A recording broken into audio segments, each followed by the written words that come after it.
Hi friends, welcome to my YouTube channel RB Prasad. हमारे YouTube channel RB प्रसाद में आपका स्वागत है। दोस्तों, हम अपने चैनल के माध्यम से मैथ और फिजिक्स से संबंधित तथ्य देते रहते हैं। यदि आप हमारे चैनल पर पहली बार हैं तो प्लीज़ चैनल को सब्सक्राइब कर लें, ताकि फिजिक्स और मैथ से संबंधित जो भी हम टॉपिक आपको प्रोवाइड करते हैं वो आप तक पहुँचता रहे। 12th फिजिक्स में इसके पहले हमने अनुगमन वेग के आधार पर ओम के नियम को सत्यापित किया था। आज हम छोटे छोटे टॉपिकों को लेकर के आए हैं, जिसमें पहला टॉपिक हमारा है धारा घनत्व, करंट डेंसिटी। दूसरा टॉपिक है विशिष्ट प्रतिरोध, स्पेसिफिक रेजिस्टेंस। और तीसरा टॉपिक है विशिष्ट चालकता, स्पेसिफिक कंडक्टिविटी। तो आइए हम सबसे पहले धारा घनत्व को देखते हैं, करंट डेंसिटी को देखते हैं। धारा घनत्व, करंट डेंसिटी। तो जैसे हम कोई चालक लेते हैं तो उस चालक के सिरों के बीच विभवांतर आरोपित करते हैं और उस विभवांतर के कारण चालक में धारा प्रवाहित होती है। चालक का लंबाई होता है और चालक के अनुप्रस्थ परिच्छेद का क्षेत्रफल होता है, क्रॉस सेक्शनल एरिया होता है। जैसे अगर हम इसको चालक माने तो ये जो एरिया होता है उसको हम कहते हैं अनुप्रस्थ परिच्छेद का क्षेत्रफल या क्रॉस सेक्शनल एरिया। तो यहाँ पर क्रॉस सेक्शनल एरिया हमारा ए है ये। तो किसी चालक में जो करंट डेंसिटी, धारा घनत्व होता है, उस चालक में प्रवाहित धारा आई तथा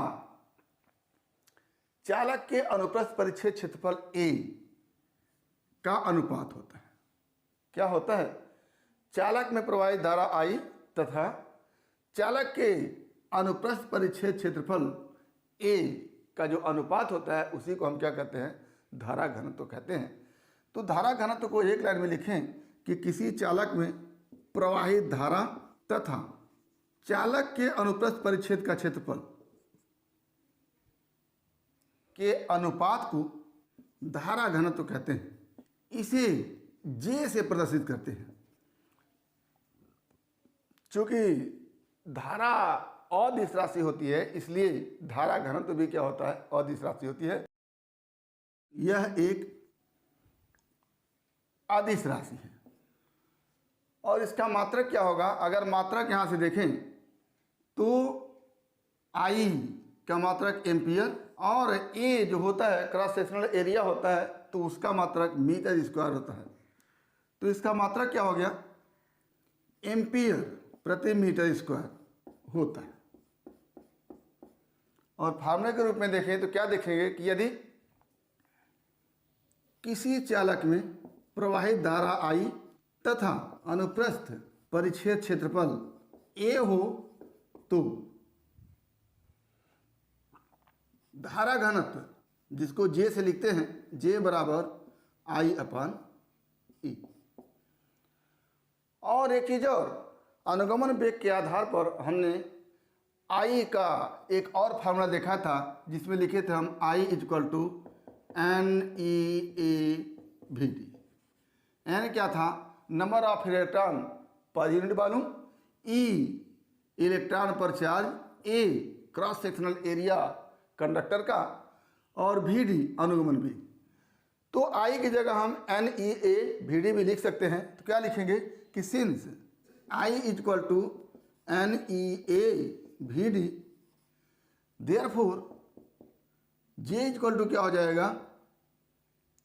N E A we d बटा ई। और यहां से क्या बन के आएगा? J equal to N e v d. तो एक फार्मूला करंट डेंसिटी का ये भी आ जाता है और एक फार्मूला ये,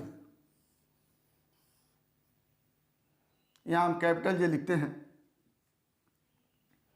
तो ये हमारा हो गया करंट डेंसिटी, किसी चालक में प्रवाहित धारा तथा चालक के अनुप्रस्थ परिच्छेद क्षेत्रफल का जो अनुपात होता है उसी को हम क्या कहते हैं?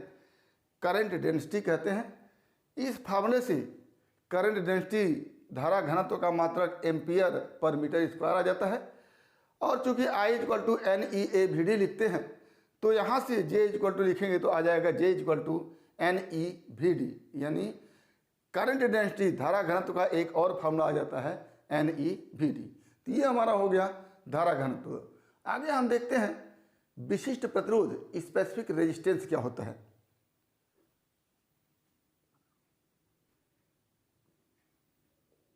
विशिष्ट प्रतिरोध स्पेसिफिक रेजिस्टेंस। तो विशिष्ट प्रतिरोध को जानने से पहले थोड़ा सा हम कुछ टॉपिक को रिवाइज कर लेते हैं। जैसे अगर इस चालक में दोनों सिरों के बीच विद्युत विभव आरोपित नहीं किया जाता है, या कह ले कि चालक के अंदर विद्युत क्षेत्र नहीं उत्पन्न होता है, तो ऐसी स्थिति में जो भी इलेक्ट्रॉन होते हैं अनियमित गति रैंडम मोशन करते हैं। लेकिन जब चालक के सिरों के बीच विद्युत विभव आरोपित कर दिया जाता है तो इसके सीमा के अंदर विद्युत क्षेत्र उत्पन्न हो जाता है और मुक्त इलेक्ट्रॉन जो होते हैं वो नियमित गति एक निश्चित दिशा में गति करने लगते हैं, जिनकी गति विद्युत क्षेत्र के विपरीत दिशा में होती है।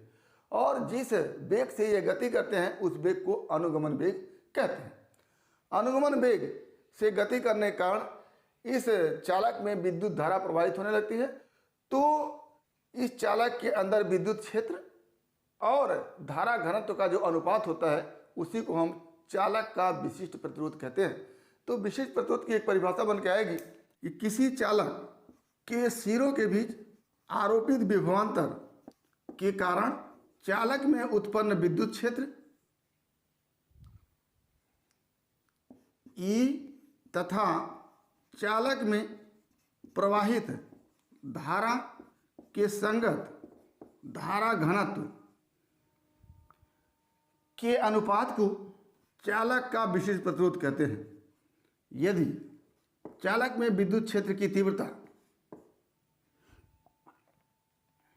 E तथा धारा घनत्व J हो तो चालक का विशिष्ट प्रतिरोध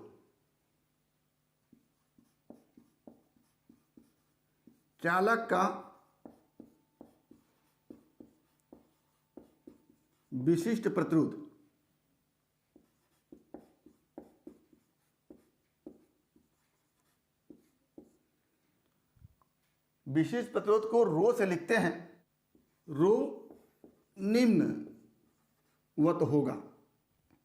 तो रो विशिष्ट प्रतिरोध है। रो इक्वल टू हम लिखते हैं चालक में विद्युत क्षेत्र की तीव्रता E अपान धारा घनत्व G। अब अगर किसी चालक की लंबाई L है और इनके सिरों के बीच विभवांतर भी आरोपित किया गया है, तो हम जानते हैं कि dV upon dL equal to E होता है और dV को हम V लिख सकते हैं और dL को हम L लिख सकते हैं। तो ये हो जाता है V upon L equal to E। तो E की जगह हम V अपान L लिख सकते हैं। और अभी हम पढ़े हैं कि धारा घनत्व J equal to I upon A होता है। तो J की जगह हम क्या लिख सकते हैं? I अपान A लिख सकते हैं। तो इस E की जगह हम V अपान L लिख देते हैं और J की जगह हम I अपान A लिख देते हैं। तो क्या लिखेंगे कि सिंस E equal to V upon L तथा J equal to I upon A, तो देयरफॉर क्या हो जाएगा? Rho equal to V upon L बटा I अपान A करें या इसको गुणा करके कर दें A अपान I। ये अब यहाँ से V अपान I मिलेगा हमको और इंटू A अपान L मिलेगा। तो क्या हो जाएगा? यहाँ से अलग अलग कर लेते हैं। Rho equal to V upon I into A upon L। और यहाँ से क्या हो जाता है? Rho equal to V upon I को R लिख सकते हैं और A अपान L को अपनी जगह रहने देते हैं। यहीं से एक बढ़िया सा फार्मूला R के लिए बन के आता है कि R equal to rho into L by E। ये एक फार्मूला रो के लिए है और एक फार्मूला R के लिए भी है, और रो के लिए एक और फार्मूला है ये। तो अगर हम विशिष्ट प्रतिरोध के मात्रक की बात करें तो यहाँ से भी मात्रक मिलेगा और यहाँ से भी मात्रक मिलेगा। तो पहले यहाँ के मात्रक की बात करते हैं। तो R इक्वल टू क्या लिखते हैं हम? R equal to rho into L upon E। से हमको रो का मात्रक चाहिए, तो क्या हो जाता है यहाँ से विशिष्ट प्रतिरोध रो का मात्रक क्या हो जाएगा, रो यहीं पे रहने देते हैं, इसका मात्रक निकालना है, ए को इधर ले आते हैं, तो क्या हो जाता है आर का मात्रक ओम गुणी, आर का मात्रक ओम लिख लिया, ए इधर ला करके ए का मात्रक लिखेंगे तो क्रॉस सेक्शनल एरिया है तो मीटर स्क्वायर बटा ये यल इधर जाएगा तो क्या हो जाएगा मीटर, तो यहाँ से मात्रक बन के आता है ओम मीटर मीटर। तो ये हो गया हमारा विशिष्ट प्रतिरोध का मात्रक ओम मीटर।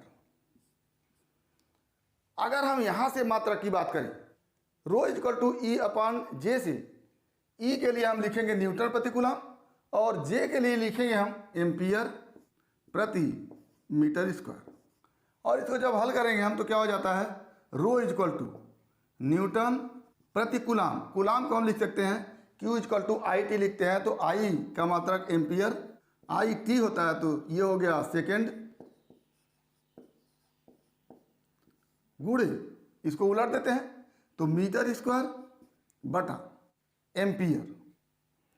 अब यहाँ से आप अगर रो का मात्रक देखें तो क्या हो जाता है न्यूटन मीटर स्क्वायर प्रति एम्पियर स्क्वायर सेकेंड, तो ये तो मात्रक हो गया रो का अलग से, और इसी मात्रक से हम बीमी सूत्र निकालते हैं तो रो का क्या हो गया विशिष्ट प्रतिरोध का मात्रक एक और हो गया, एक दूसरा मात्रक न्यूटन मीटर स्क्वायर प्रति एम्पियर स्क्वायर सेकेंड। और अगर बीमी सूत्र की बात करें यहीं से तो क्या हो जाता है बीमी सूत्र,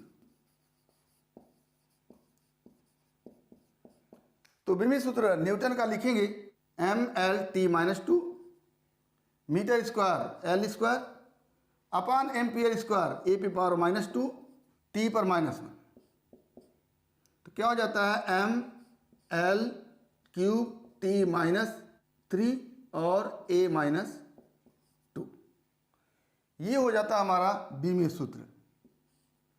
तो ये हमारा हो गया विशिष्ट प्रतिरोध का बीमी सूत्र। विशिष्ट प्रतिरोध का एक मात्रक ये हो गया और दूसरा मात्रक ओम मीटर ये हो गया। आगे हम विशिष्ट प्रतिरोध का एक और परिभाषा निकाल के लेकर के आएंगे। जैसे हम लिखते हैं R equal to rho into L upon E, ये लिखते हैं। तो यहाँ चालक की लंबाई L है, अनुप्रस्थ परिच्छेद का क्षेत्रफल A है, ये चालक का प्रतिरोध है और यहाँ पर रो क्या है विशिष्ट प्रतिरोध है। तो यदि चालक की लंबाई एकांक मात्रक हो तथा अनुप्रस्थ परिच्छेद का क्षेत्रफल भी एकांक मात्रक हो, अर्थात L is equal to 1 metre, A is equal to 1 metre square, तो R इजक्वल टू क्या हो जाता है रो इंटू 1 बटा 1 क्या हो जाता है R इजक्वल टू रो हो जाता है। तो यहीं से एक और परिभाषा बन के आती है कि यदि एकांक लंबाई के चालक के अनुप्रस्थ परिच्छेद का क्षेत्रफल एकांक हो तो ऐसी स्थिति में उस चालक का प्रतिरोध ही विशिष्ट प्रतिरोध होता है। तो एक लाइन में परिभाषा लिख के आएंगे कि यदि एकांक लंबाई के किसी चालक के अनुप्रस्थ परिच्छेद का क्षेत्रफल एकांक हो तो चालक का विशिष्ट प्रतिरोध उसके प्रतिरोध के बराबर होता है। यह विशिष्ट प्रतिरोध की एक परिभाषा बन के आई कि यदि एकांक लंबाई के किसी चालक के अनुप्रस्थ परिच्छेद का क्षेत्रफल एकांक हो तो चालक का विशिष्ट प्रतिरोध उसके प्रतिरोध के बराबर होता है। तो इस तरह से हमने विशिष्ट प्रतिरोध के परिभाषा को देखा, उससे संबंधित फॉर्मूले को देखा और उसका मात्रक क्या होता है, बीमी सूत्र क्या होता है, साथ ही चालक के विशिष्ट प्रतिरोध की एक अन्य परिभाषा को भी देखा। तो ये हमारा विशिष्ट प्रतिरोध से संबंधित तथ्य रहा। आगे हम देखते हैं विशिष्ट चालकता क्या होता है।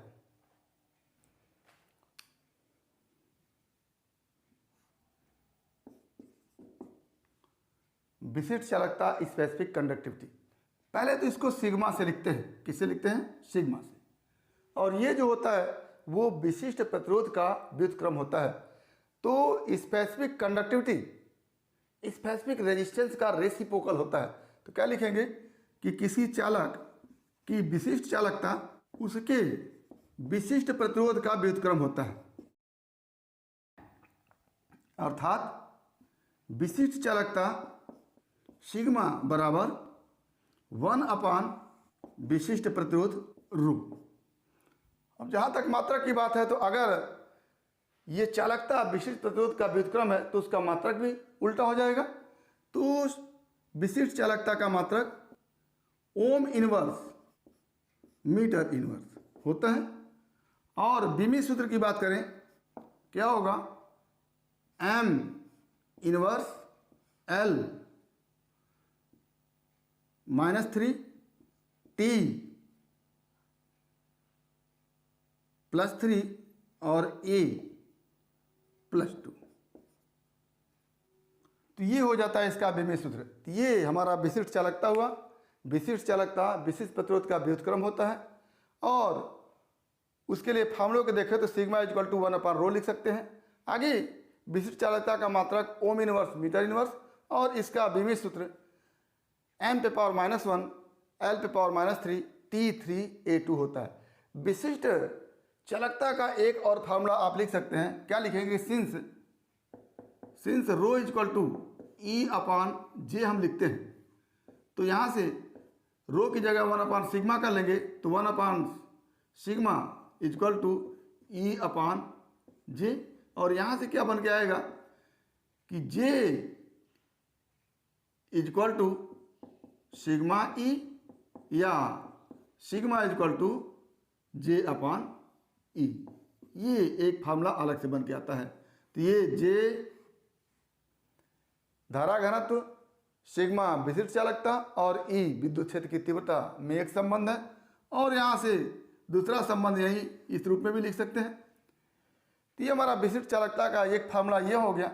और दूसरा फार्मूला सिग्मा इक्वल टू 1/ρ या विशिष्ट चालकता इक्वल टू 1 विशिष्ट प्रतिरोध। तो इस तरह से हमने आज धारा घनत्व, विशिष्ट प्रतिरोध, विशिष्ट चालकता के संबंध में ढेर सारे तथ्यों को देखा। उम्मीद करते हैं कि टॉपिक आपको समझ में आया होगा।